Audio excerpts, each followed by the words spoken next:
Jay, blockbuster deal that lands the Milwaukee Bucks and Giannis Antetokounmpo, All-NBA guard Damian Lillard. It's a three-team trade that brings Lillard to the Bucks. Portland got a tremendous haul back, including DeAndre Ayton from the Phoenix Suns, Jrue Holiday from the Bucks. There is nothing more exciting to me than a blockbuster trade in the NBA. And on Wednesday, we got just that. Because Damian Lillard has finally been traded. But not to the Miami Heat, which we all thought was inevitable. But rather, the Milwaukee Bucks. And so this trade had a little bit of a curveball. Because there ended up being a third team, the Phoenix Suns, involved.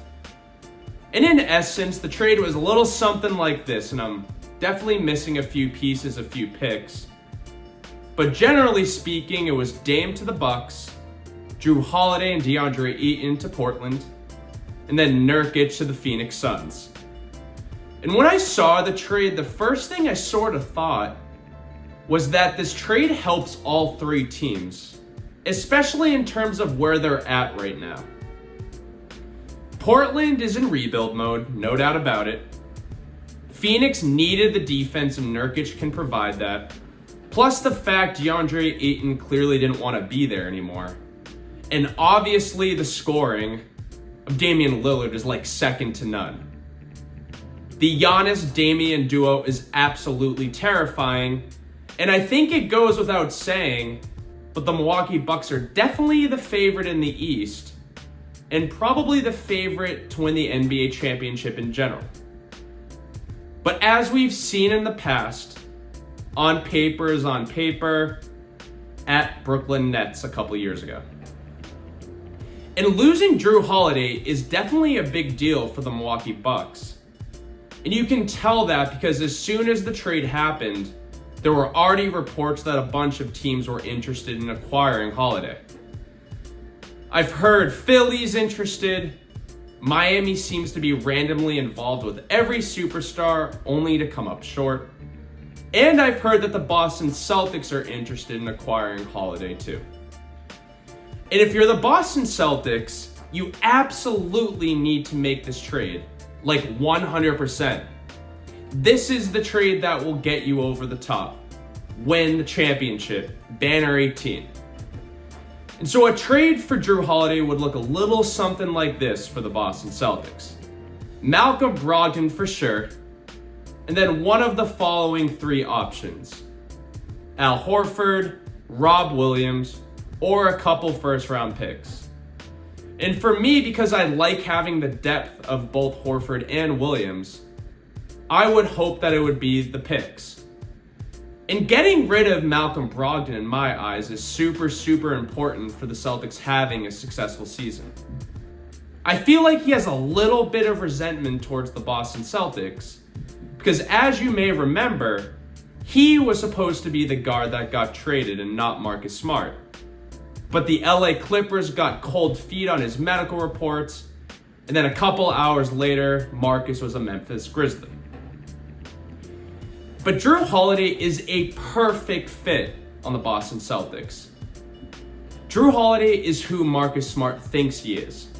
An incredible defender and a third option on a championship team. He's really the missing puzzle piece. He's a champion, and I've always said that the Celtics need a champion on the team to kind of steer them in the right direction. Jrue is an incredible leader. He's clutch, which Celtic fans saw last year because he hit a buzzer beater on us.